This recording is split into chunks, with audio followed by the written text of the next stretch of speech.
Queridos, quero nesse momento convidar você a abrir comigo a palavra de Deus em Êxodo 20. Êxodo capítulo 20, versículo de número 13.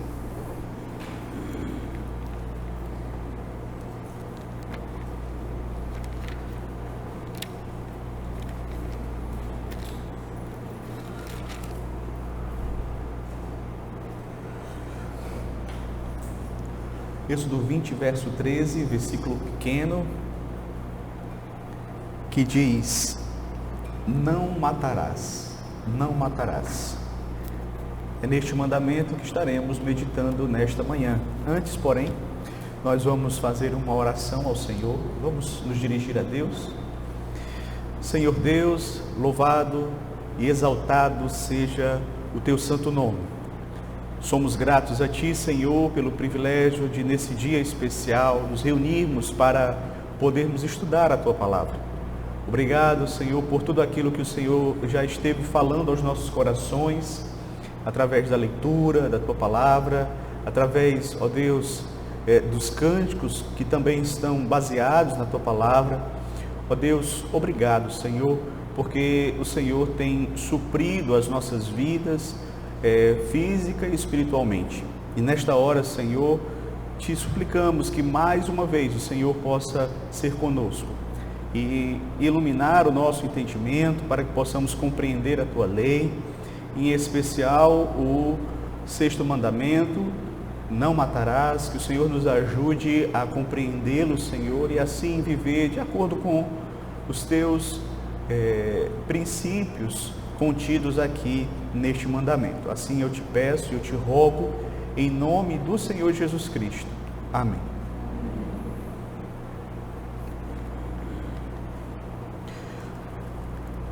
Queridos, o 6º mandamento aborda um tema que, sem dúvida, é fundamental: a santidade da vida. Então, com este mandamento, nós aprendemos que a vida humana deve ser preservada, protegida e promovida. E tudo aquilo que destrói injustamente a vida humana deve ser rejeitado. Vivemos em um mundo, queridos, onde muitas vezes a vida humana é tratada com descaso. Basta você olhar ao redor.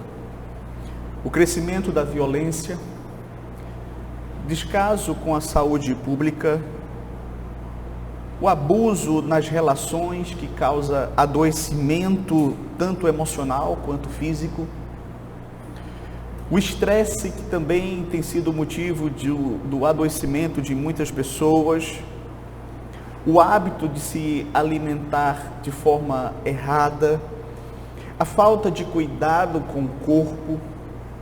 Eu sei que eu citei aqui vários exemplos e exemplos variados, mas todos eles têm em si algo em comum: a atitude de descaso para com a vida humana, seja a nossa própria vida, seja a vida das outras pessoas. De modo, queridos, que de fato é importante nós entendermos este mandamento, não matarás, e entendermos que ele não apenas está se referindo a um crime extremo, mas revelando o quanto a vida ela é preciosa aos olhos do Senhor. Este mandamento, ele revela que Deus tem a vida humana como sendo de fato valiosa, porque, como nós sabemos, o ser humano ele foi criado à imagem e semelhança de Deus. E muitas vezes, queridos, quando nós lemos este mandamento, nós o fazemos de uma maneira assim um tanto quanto limitada. Pensamos apenas no ato físico de tirar a vida de uma outra pessoa. No entanto, a palavra de Deus, ela nos chama a enxergar este mandamento, não matarás, de uma maneira mais profunda. Ou seja, que Deus aqui proíbe tudo aquilo que fere, tudo aquilo que ameaça, tudo aquilo que desvaloriza, tudo aquilo que destrói injustamente a vida humana, a sua vida, a vida do próximo. Deus nos chama, meus queridos, não apenas a não destruir a vida, mas a cuidar, a proteger, a promover a vida humana em todas as dimensões. Isso é fato. A tradição reformada, ao interpretar este mandamento, meus queridos, ela nos ensina que, de fato, Deus aqui não apenas está criando uma proteção contra a vida, mas está também nos mostrando aqui um caminho bom que conduz à vida, que conduz a vivermos aqui de acordo com a vontade de Deus e desfrutarmos desta vida como Deus quer que desfrutemos. Nós estamos estudando os mandamentos com base no Catecismo Maior de Westminster, e hoje nós vamos concentrar o nosso estudo na pergunta e resposta 135, que vai justamente tratar a respeito dos deveres que exige o sexto mandamento. Então, a pergunta 135 expressa essa verdade, de que, de fato, o sexto mandamento, ele requer de nós um esforço consciente e legítimo para preservar tanto a nossa vida como a vida das outras pessoas. Isso inclui pensamentos, isso inclui palavras, isso inclui atitudes e até hábitos pessoais diários. Isso inclui também a nossa responsabilidade no que diz respeito à sociedade. Então veja que o mandamento é curto, mas as implicações dele são bastante amplas. Então vamos ver o que diz as perguntas 134 e 135 e as suas respectivas respostas. Veja só. A pergunta 134 diz assim: qual é o sexto mandamento? Resposta: o sexto mandamento é: não matarás. Aí vem a pergunta 135: quais são os deveres exigidos do sexto mandamento? Resposta: o sexto mandamento exige os deveres de estudar criteriosamente e esforçar-se licitamente para que em tudo preservar a nossa vida e a dos outros, de resistir a todo pensamento e propósito, subjugar todas as paixões, evitar todas as ocasiões, tentações e práticas que tendam a tirar injustamente a vida de alguém, de pela defesa justa, proteger a vida contra a violência, suportar com paciência a mão de Deus, serenar a mente, alegrar-se no espírito, comer, beber, medicar-se, dormir, trabalhar e recrear-se com sobriedade, de ter pensamentos caridosos, amor, compaixão, mansidão, benignidade e bondade, de falar e comportar-se de modo pacífico, cordial e cortês, de ser longânimo, estar pronto a reconciliar-se, suportar e perdoar pacientemente as ofensas, retribuir o bem pelo mal e confortar e socorrer os aflitos e de proteger e defender os inocentes. Veja, se inicialmente eu tinha dado exemplos amplos, quando nós lemos aqui a pergunta 135 e a sua resposta, nós vamos ver o quão amplo é a esfera de atuação deste mandamento. Então, hoje nós vamos tratar, sobre os deveres exigidos no sexto mandamento. com base nesta pergunta. Só que antes de nós começarmos a estudar a pergunta 135, é importante fazermos um esclarecimento muito importante a respeito do sentido bíblico da palavra não matarás. Dessas palavras não matarás. Veja, o sexto mandamento usa a palavra matar. Entretanto, aqui o mandamento, ele pode ser interpretado por nós, entendido, compreendido por nós, como sendo não assassinar. Isto é, não tirar a vida humana de maneira injusta. A Escritura não proíbe tirar a vida de forma absoluta, mas condena a morte injusta. Isso é importante ser esclarecido. Essa distinção ela é fundamental. A Bíblia reconhece situações legítimas como o exercício da justiça, a guerra defensiva e a legítima defesa.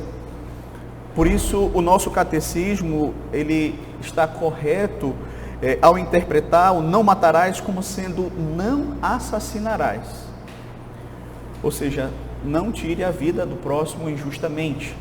Algumas versões em inglês já traz essa expressão, não assassinarás. É importante destacar, queridos, que o não assassinarás engloba toda e qualquer forma injusta de tirar tanto a própria vida como a vida do outro. Por exemplo, com relação ao próximo, vamos pegar aqui o exemplo em relação ao próximo. Não assassinarás significa que eu não devo cometer homicídio doloso, que é o homicídio premeditado, mas que eu também não devo cometer o homicídio culposo, que é o homicídio acidental. Então, este mandamento cobre tanto o homicídio intencional, como o homicídio resultante de uma negligência consciente.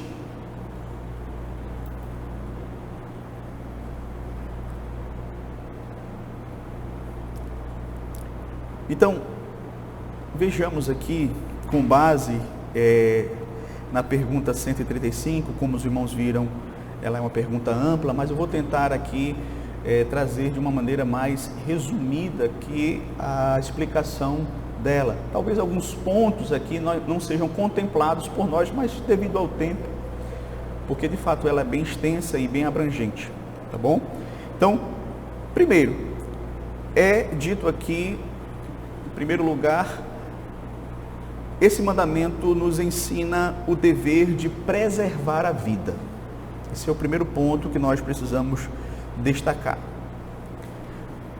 E o catecismo, ele resume aqui os deveres exigidos no sexto mandamento nas seguintes palavras. Ele começa dizendo assim: os deveres exigidos no sexto mandamento são todo o empenho cuidadoso e todos os esforços legítimos para a preservação de nossa vida e dos outros. Ou seja, não basta evitar o homicídio, nós somos chamados a fazer o uso de todos os meios legítimos para preservar a vida. Veja, a expressão usada aqui pelo catecismo, e eu acho interessante que algumas versões é traduzido assim, estudar criteriosamente. Aqui eu li aqui é justamente essa, estudar criteriosamente, indicando o quê? Que nós devemos gastar tempo, que nós devemos utilizar a nossa inteligência para justamente planejar, prevenir, para evitar ao máximo o dano à vida humana.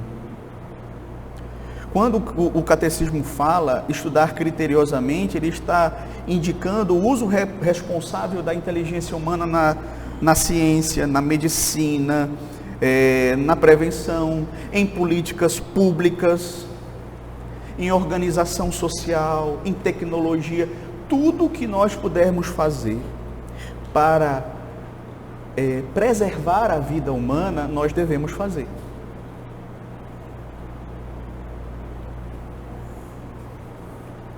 Por exemplo, você vai ver isso na Bíblia? Vai.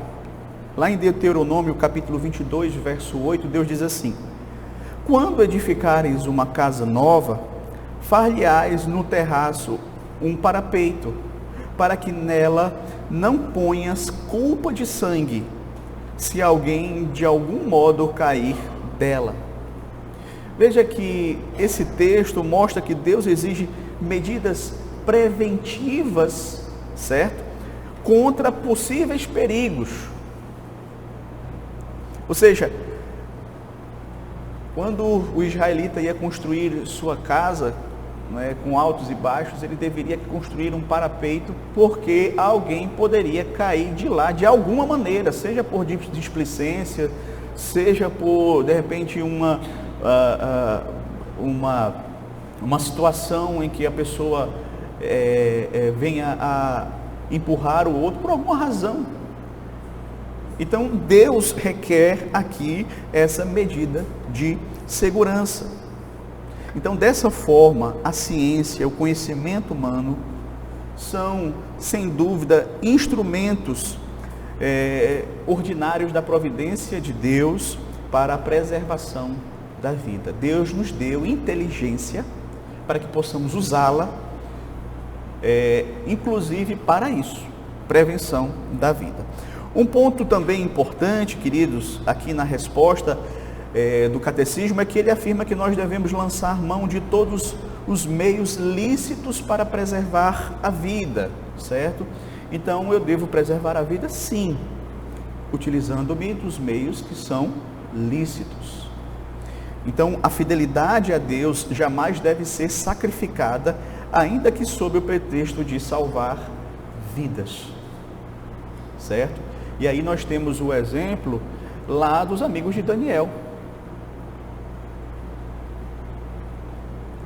Eles entenderam que ser fiéis a Deus ali poderia implicar na própria morte deles. Mas eles preferiram, de fato, serem fiéis a Deus. Certo? Então, eles não tiveram uma atitude assim, não, para preservar a minha vida vale tudo, vou negar ao meu Deus, vou me curvar aqui diante deste ídolo. Eles não fizeram isso. Então, o catecismo tem esse cuidado, que, de fato, é importante usarmos os meios lícitos para preservarmos a vida. Evitar tudo o que tende a destruir a vida. Esse é o segundo ponto. Primeiro foi prevenir-se contra tudo aquilo que pode destruir a vida, ou seja, preservar a vida. Aqui é evitar tudo o que tende a destruir a vida. Então, o sexto mandamento alcança não apenas os nossos atos externos, mas também alcança o nosso coração.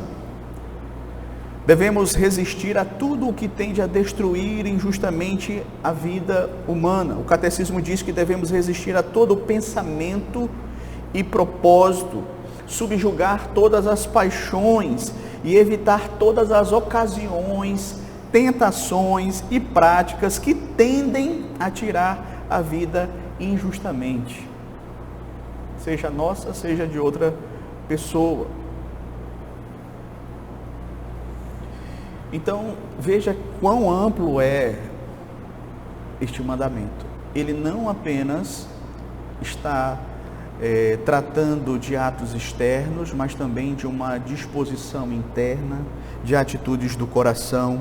Os irmãos lembram o Senhor Jesus Cristo, quando estava ali no Sermão do Monte, instruindo os seus discípulos, ele toca no sexto mandamento, mostrando que a ira pecaminosa, o desprezo, o ódio, já são quebra deste mandamento. Lá em Mateus capítulo 5, verso 21 e 22, quando ele diz assim: ouvistes o que foi dito aos antigos, não matarás, e quem matar estará sujeito a julgamento. Eu, porém, vos digo que todo aquele que sem motivo se irá contra o seu irmão estará sujeito a julgamento. E quem proferir um insulto a seu irmão estará sujeito a julgamento do tribunal. E quem lhe chamar tolo estará sujeito ao inferno de fogo. Então veja que é quebra do mandamento o irar-se pecaminosamente, o insultar o outro, o desprezar o outro. Veja que o próprio Senhor Jesus Cristo fez essa aplicação da lei.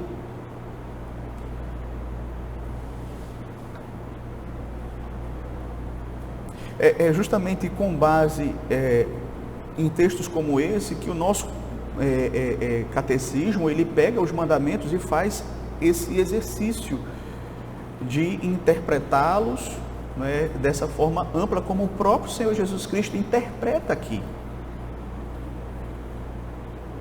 Ok?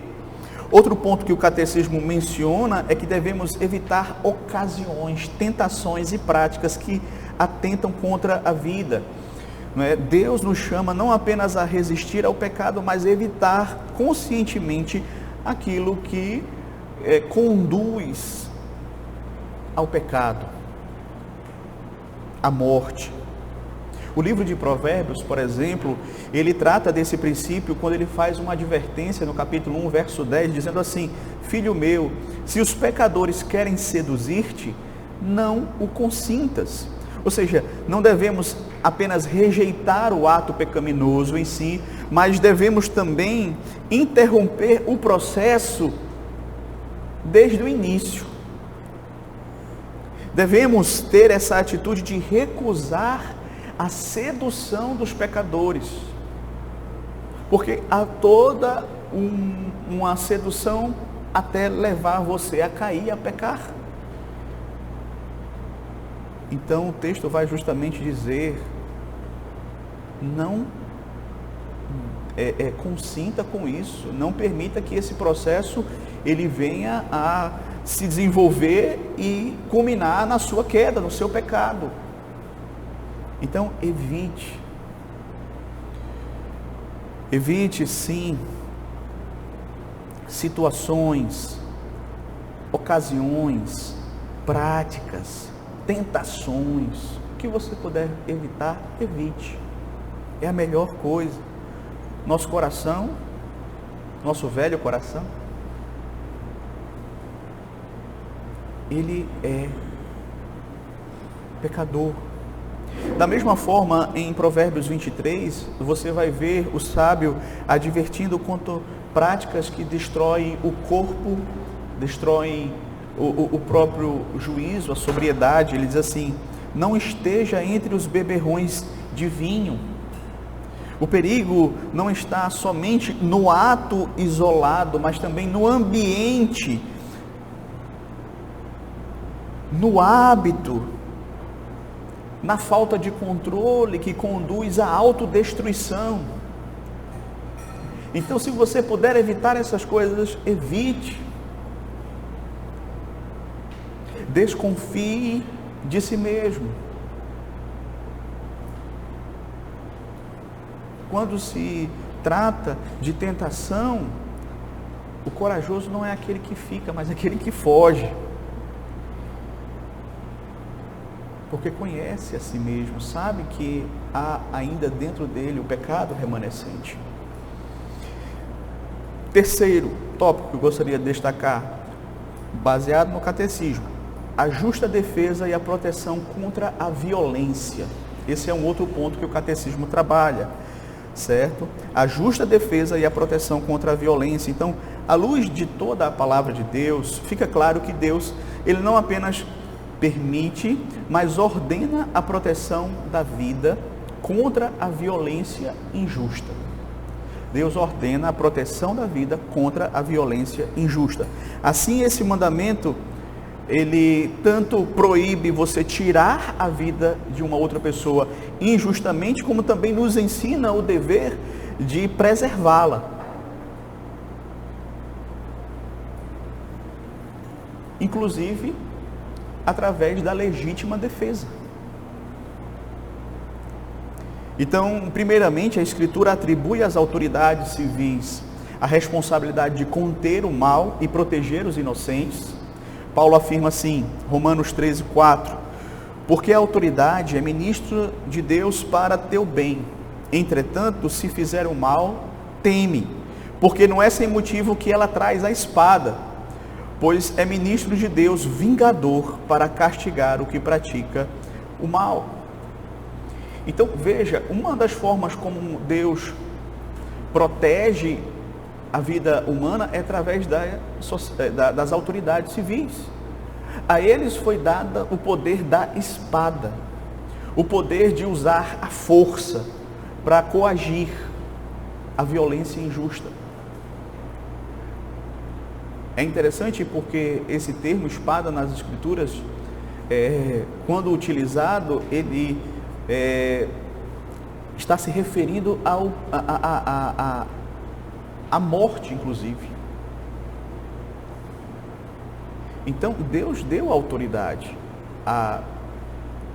aos governos, às autoridades civis, para que eles utilizem a força para coagir a violência injusta. Certo? Em segundo lugar, a Escritura reconhece em certas circunstâncias o dever de uma nação se defender o seu próprio povo contra as ameaças externas e internas. Veja só. Então, há uma guerra que ela é legítima, no sentido, a guerra na qual aquela nação busca se defender, seja de ameaças externas ou internas. É interessante que no Antigo Testamento, Israel frequentemente foi chamado a se defender contra exércitos opressores injustos, nações que queriam chegar ali em Israel e dizimar e saquear e levar cativo. E muitas vezes você vai ver isso. Muitas vezes situações internas. Neemias 4, verso 14 vai justamente mostrar, não é, a ideia aqui justamente de estar preparado para a peleja, para defender a própria vida. Além disso, a Escritura também reconhece a legítima defesa pessoal e a proteção ao próximo contra uma agressão, diante de uma agressão criminosa. Por exemplo, lá em Êxodo, capítulo 22, 2 e 3, diz assim: se o ladrão for achado arrombando uma casa e for ferido e morrer, quem o feriu não será culpado de sangue. Observe que o texto ele vai justamente mostrar aqui a atitude, né, que o israelita deveria ter diante de uma invasão violenta à sua casa. A reação defensiva não é tratada aqui como um homicídio doloso, mas como uma resposta proporcional àquela ameaça. Então, a legítima defesa, ela vai estar presente também nas Escrituras. Se alguém vem para tirar a sua vida, claro que você deve resistir e fazer o possível para que ele seja contido, sem que a vida dele também seja ameaçada, sim, mas há situações em que acontece de, para proteger a sua vida, você vai acabar tendo que ferir mortalmente o outro. Assim, o sexto mandamento não promove passividade diante do mal, mas chama o ser humano a proteger a vida de forma justa e ordenada. Não é de qualquer forma, é de forma justa, responsável, ordenada, compreendendo o valor da vida do outro. Então, a legítima defesa pessoal e coletiva, quando exercida dentro dos parâmetros bíblicos, não contradiz ao mandamento, não matarás. Antes, o honra ao buscar preservar a vida contra a violência injusta. E isso é algo que nós precisamos compreender, queridos.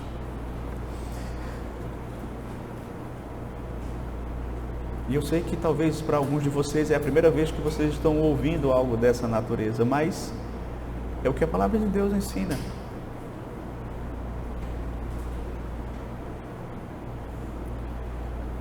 Deus, Ele valoriza tanto a vida que em determinadas situações, para a legítima defesa da vida, há situações em que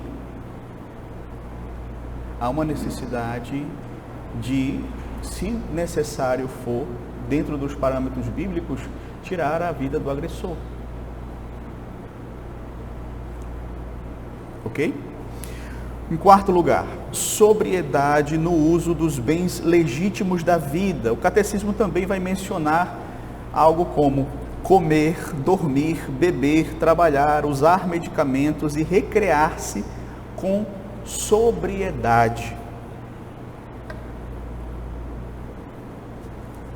Ou seja, usar as coisas que são legítimas, que nós recebemos da parte de Deus aqui nesta vida, com sobriedade. E isso significa, queridos, empregá-las de um modo consciente e cuidadoso, sem causar sem causar mal à saúde do nosso próprio corpo, sem nos prejudicar no âmbito emocional, mental, enfim. Você precisa fazer o uso correto até daquilo que é legítimo.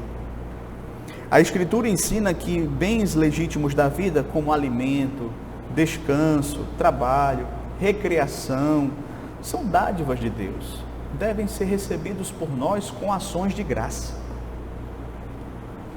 Contudo, o uso correto destas dádivas exige que nós tenhamos o quê? Domínio próprio, tenhamos sobriedade, sabedoria. Então, o sexto mandamento nos ensina a preservar a vida, e isso inclui o dever de cuidar do corpo, cuidar da mente, evitando tanto excessos quanto negligências que levam à nossa própria autodestruição. O problema não está em comer, em beber em si, mas no uso desmedido que compromete a saúde do corpo, que entorpece a mente, que enfraquece a vigilância espiritual. Esse é o problema. Assim, o abuso de alimentos ou bebidas é atentar contra a vida que Deus nos confiou. O mesmo princípio se aplica à questão, por exemplo, do descanso e do trabalho. Dormir é uma necessidade criada por Deus e apresentada como uma bênção para nós. Salmo 127, 2 diz assim: inútil vos será levantar de madrugada, repousar tarde, comer o pão que penosamente granjeastes, aos seus amados ele o dá enquanto dorme. Então, veja, o descansar é algo importantíssimo para a manutenção da vida. Porém, a Escritura condena o excesso de descanso, a preguiça, certo? A negligência às responsabilidades. Vai ter com a formiga, ó preguiçoso. Então, veja como uma coisa que é boa e necessária para a vida pode ser tomada e utilizada por nós de uma maneira errada, que inclusive atenta contra a vida.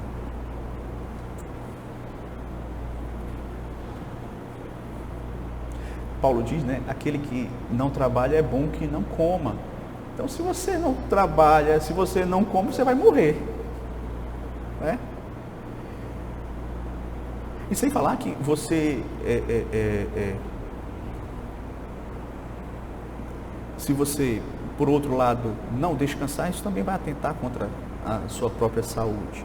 Então perceba que há necessidade de sobriedade, de autocontrole, de equilíbrio, de sabedoria. Por outro lado, o trabalho, embora digno e ordenado por Deus, pode tornar-se um ídolo na nossa vida, certo? Quando acaba ocupando um lugar central em nossa vida, isso muitas vezes consome as nossas forças físicas, as nossas forças emocionais. Nós muitas vezes ignoramos os limites impostos por Deus ao nosso próprio corpo. Então trabalhar é uma bênção, mas se você exagera naquilo que é lícito, como por exemplo o trabalho, isso vai também atentar contra a sua própria vida. Portanto, viver com sobriedade no uso dos bens legítimos da vida significa se submeter todas essas atividades, como comer, beber, dormir e trabalhar, recrear-se, certo? Ao propósito maior da vida do ser humano. Qual é o fim principal do homem? Glorificar a Deus e gozá-lo para si. O que é que Paulo vai dizer em 1 Coríntios 10, 31?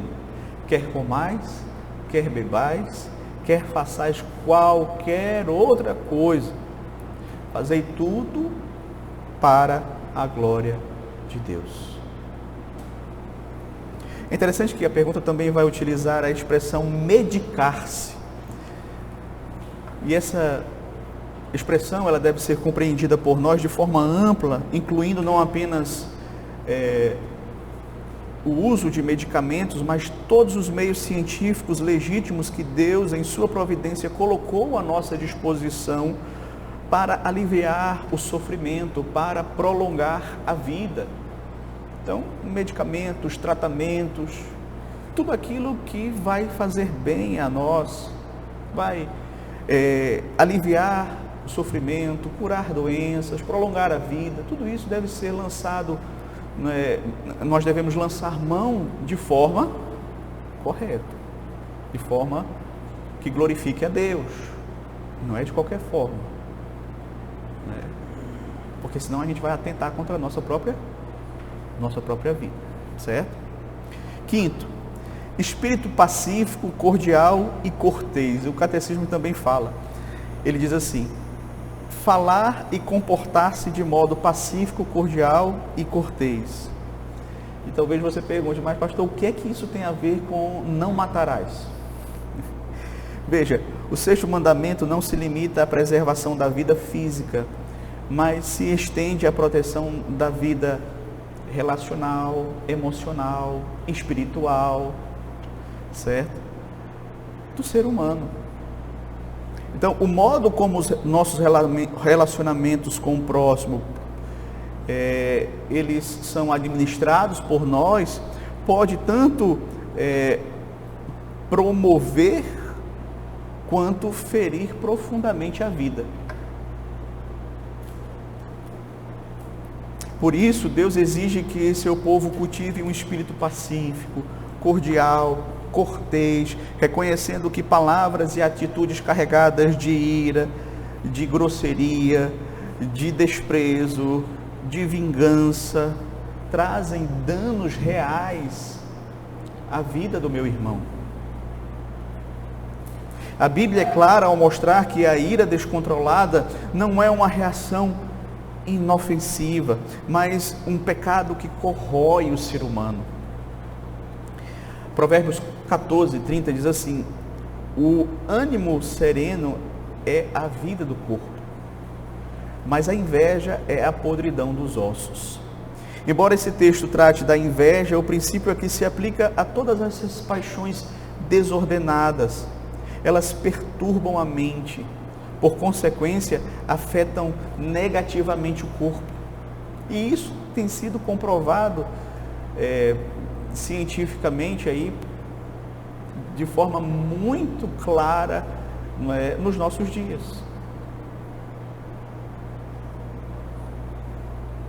Da mesma forma, o homem iracundo suscita contenda, revelando que a ira constante não apenas destrói relacionamentos, mas cria um ambiente de conflito, instabilidade, que acaba atentando ao bem-estar da coletividade. Uma pessoa que vive criando contendas dentro de um determinado ambiente, ela acaba criando esse ambiente tão difícil emocionalmente, relacionalmente e às vezes espiritualmente.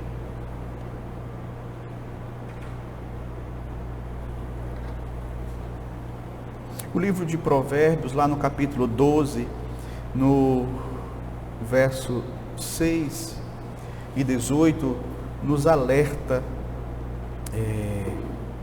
para a realidade de nós tomarmos cuidado com as palavras. O Senhor Jesus, eu já citei aqui o texto, ele fala que a ira pecaminosa, o insulto, o falar de maneira ofensiva ao próximo já é quebra desse sexto mandamento. E lá em Provérbios 12, do 6 ao... Provérbios capítulo 12, 6 e 18 nos alerta assim: as palavras dos perversos são emboscadas para derramar sangue, mas a boca dos retos livra homens. Verso 18: alguém há cuja tagarelice é como pontas de espada, mas a língua dos sábios é medicina. Então as palavras que saem dos nossos lábios, elas precisam ser realmente analisadas por nós, porque será que elas são como espadas que ferem, que machucam, que causam mal às outras pessoas? Será que nós não temos tido esse comprometimento com aquilo que nós falamos? Ou será que elas são medicina? Ou será que elas tratam? Será que elas restauram? Será que elas edificam? Será que elas curam nesse aspecto? Não é? As palavras dos seus lábios têm sido emboscada ou livramento? Então, precisamos refletir sobre isso. Mas nossa confissão, ela também vai tratar aqui sobre longanimidade, reconciliação e perdão. Ainda nesse mesmo sentido, o catecismo fala assim: estar pronto a reconciliar-se, suportar e perdoar pacientemente as ofensas, retribuir o bem pelo mal. Então a Escritura também ensina que a preservação da vida, aqui exigida no sexto mandamento, inclui o cultivo de atitudes que impedem a escalada do ódio, da vingança, da violência e o desembocar na morte. Nós devemos evitar o processo desde o início. Então, por isso que o mandamento vai falar longanimidade, a prontidão para se reconciliar, a prontidão para perdoar. Então, nesse contexto, a longanimidade, a reconciliação e o perdão não são virtudes opcionais, mas deveres espirituais que protegem tanto a vida do próximo quanto a nossa própria vida. E veja só, usando um exemplo simples aqui, vamos pegar a falta de perdão. Quantas vezes essa falta de perdão no nosso coração, no coração humano, não gerou uma atitude de assassinato? Quantas vezes a falta de perdão também não prejudicou a nossa própria saúde física? Você percebe como está realmente tudo aqui relacionado, e o catecismo ele não está falando coisas sem nexo aqui, certo? Não está.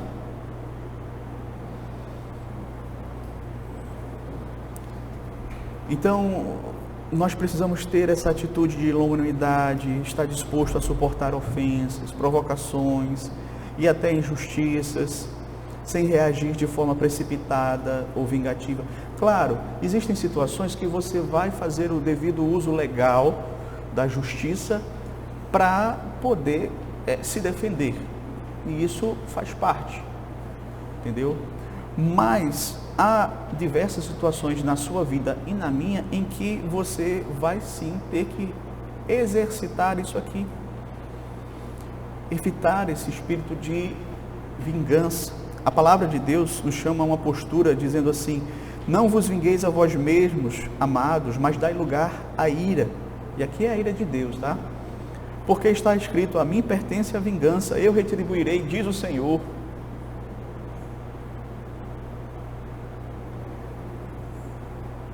Nós lemos aqui, estudamos na quarta-feira um texto de Pedro que é fortíssimo, não é? Nesse sentido, que ele usa o exemplo de Cristo, que ele, quando foi tratado com ultraje, não revidou, quando insultado, não ameaçou, ou seja, ele não pagou o mal com o mal.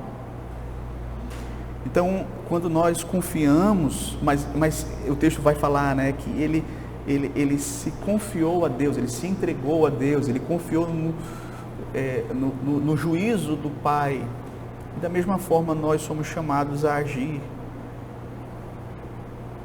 Nós também buscamos sempre a paz. Não é? No que depender de vós, tende paz com todos os homens. Essa deve ser a nossa disposição. Claro que há situações em exceção que você realmente vai em busca dos seus direitos e entregar nas mãos de Deus e da justiça para que a justiça seja feita.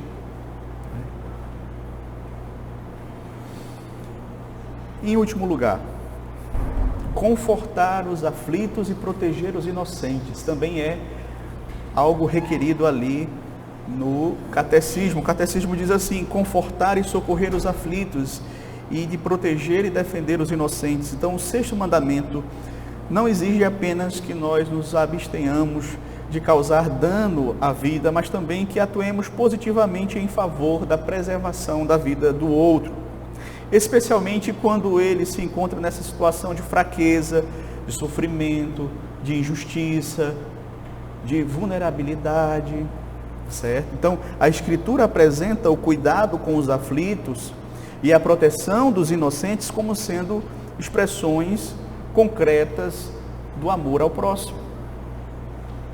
A Escritura também deixa claro que consolar os aflitos é um reflexo do próprio cuidado de Deus para com o seu povo. O apóstolo Paulo vai justamente tratar disso em 2 Coríntios capítulo 1, quando ele fala que o Pai de misericórdia é Deus de toda a consolação. E aí, mais na frente, ele diz assim: em toda a nossa tribulação, para que possamos consolar os que estiverem em qualquer angústia. Então, nós somos consolados para poder consolar o próximo, para poder ser suporte para o próximo, para poder proteger o próximo, defender o próximo. Além disso, a palavra de Deus nos chama explicitamente a proteger os inocentes, a defender aqueles que são alvo injustamente de sofrimentos, de violência. Diz assim em Salmo 82:4: livrai os oprimidos das mãos do opressor. Provérbios 31:8: abre a tua boca a favor do mudo, pelo direito de todos os que se acham desamparados. Então, veja, são mandamentos claros que vinculam justamente essa atitude de proteção e preservação da vida. Portanto, queridos, confortar os aflitos, proteger os inocentes, não são atos também opcionais de benevolência. Mas nós entendemos que isso faz parte do nosso dever enquanto cristão, segundo o sexto mandamento. Quando agimos com compaixão e coragem em favor dos vulneráveis, testemunhamos de que a vida humana tem valor diante de Deus.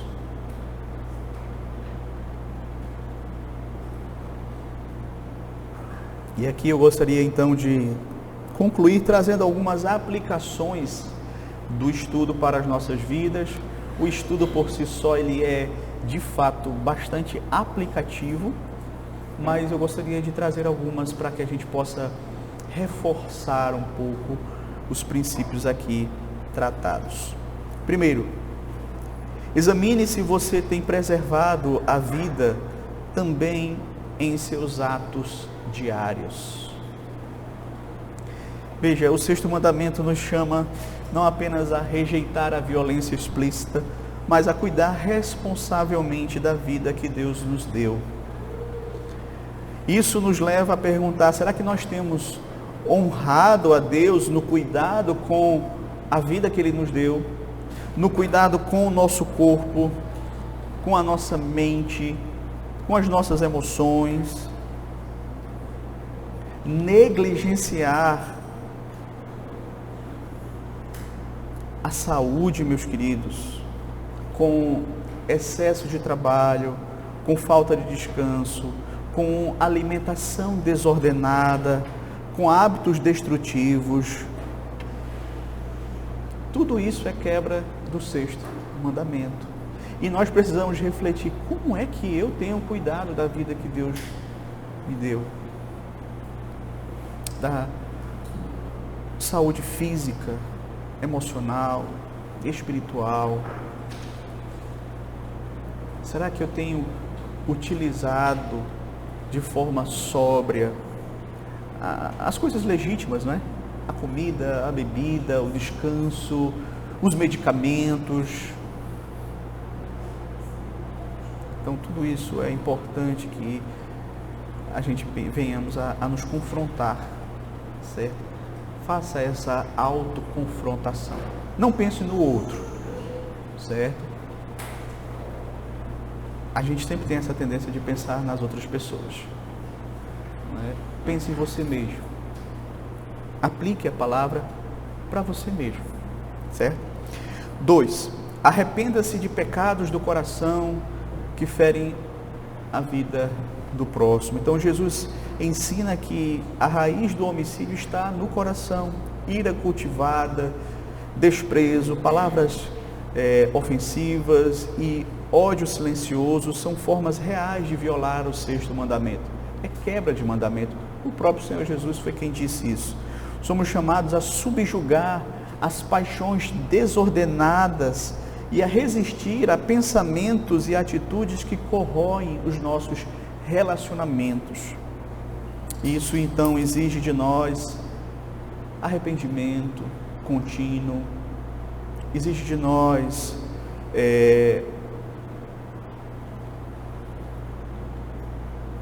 o exercício do perdão, exige de nós atitudes realmente que sejam, como nós vimos hoje, né, de longanimidade, de paciência, ser gentil, ser cortês. E tudo isso nós só vamos conseguir com a graça de Deus. Mas nós precisamos tratar esses pecados no nosso coração. Esses pecados, eles matam a gente e matam o outro também. 3.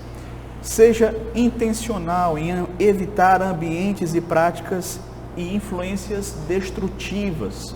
Veja, o catecismo nos lembra que não basta resistir ao pecado, é necessário evitar ocasiões que conduzem a ele, ambientes marcados por vícios, por excessos, por descontrole moral, por violência.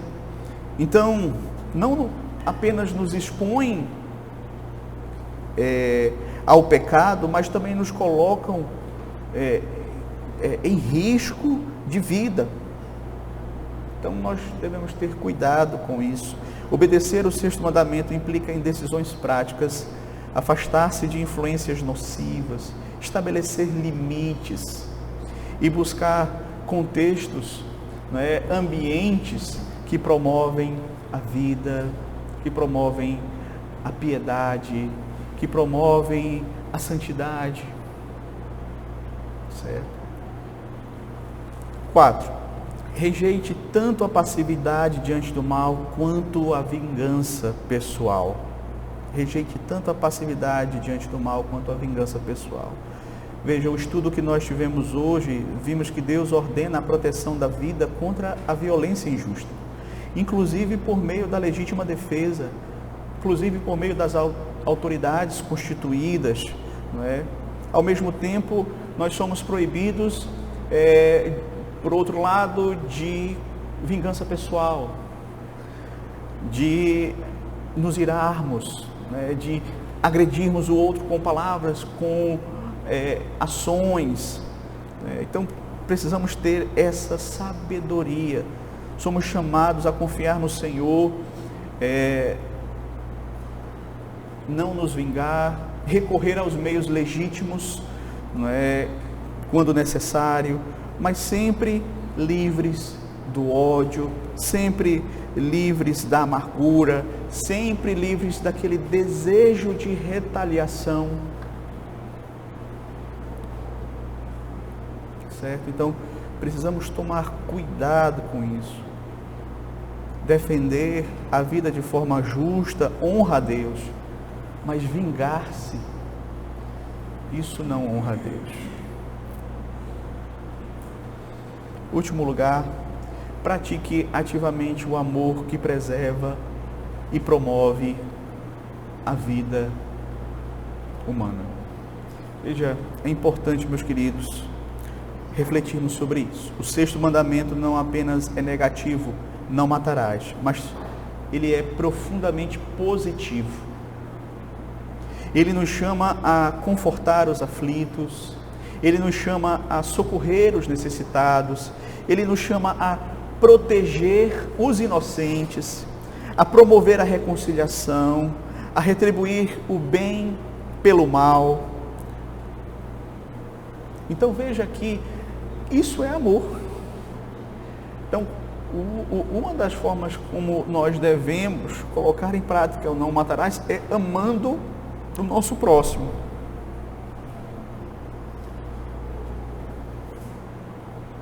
Amando o nosso próximo. Então, muitas vezes nós vamos agir com compaixão, com coragem, para proteger o próximo. Isso é amor. Assim, meus queridos, nós vamos testemunhar que a vida humana ela é preciosa diante de Deus e que o Evangelho produz frutos visíveis de amor, de misericórdia, de justiça, certo? É aquilo que nós estamos aprendendo aqui nas bem-aventuranças, né? A respeito do caráter do cristão. Ele é alguém que é humilde de espírito, ele é alguém que de fato se lamenta pelos seus pecados, que é manso, que tem fome e sede de justiça, alguém que é misericordioso. Se Deus quiser, como nós veremos hoje, é alguém que é puro de coração, pacificador.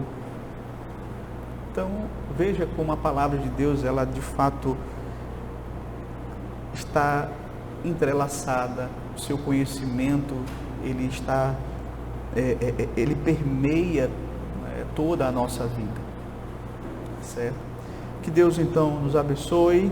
Se Deus quiser, na próxima semana continuaremos vendo quais são os pecados proibidos no 6º mandamento. Que Deus nos abençoe. Amém.